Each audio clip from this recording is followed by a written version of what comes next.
Soybean prices defied the odds and surged more than $2 this fall as U.S. farmers completed harvest 2020. Better than expected demand, tightening stocks, and a sluggish start to South American production contributed to the rally.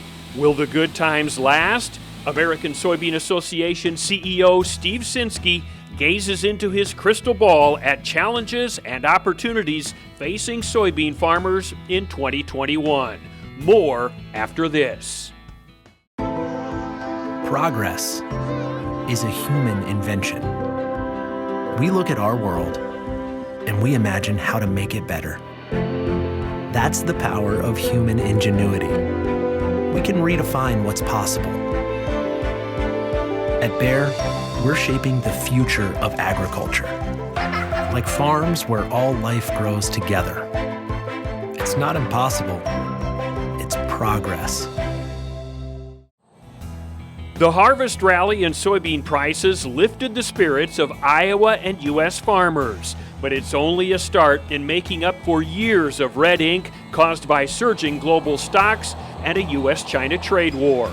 As Congress and the administration consider additional disaster relief for farmers, mitigating the continued impact of COVID-19 must remain a priority. We need to make sure that we don't have disruptions, with the flare-up of COVID that's happening now, and it could be continuing through the spring until we have a vaccine available. We want to make sure that, there's the chemicals, the fertilizer that producers need. And then again, turning to our livestock industry, we need to make sure that they're doing all that they can to keep the meat processing plants going for both poultry, pork, beef, as well as dairy, and while also protecting the workers. Strengthening biofuels demand is a key driver of soybean prices. The Environmental Protection Agency can do its part by announcing strong renewable volumes obligation for 2021. Censky says the soybean industry and biofuels producers are up to the challenge of meeting increased production targets. EPA has been very much on the conservative side in setting the volume requirements at a lower level than what the industry is capable of doing, especially now that we have the biodiesel tax incentive in place.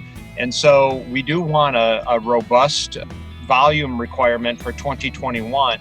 The EPA must also reject small refinery waivers to the renewable fuel standard submitted by petrochemical companies. That just undermines the volume requirements. It undermines demand, gallon for gallon.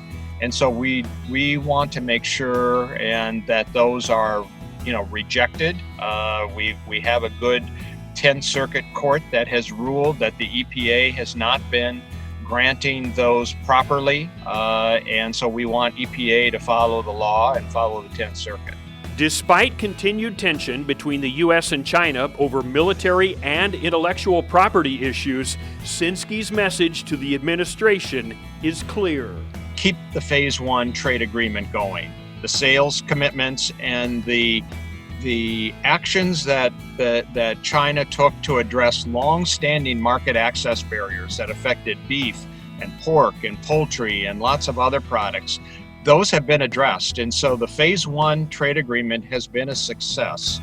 We need to keep that relationship going even as the administration engages on some of these larger overarching issues that go beyond agriculture.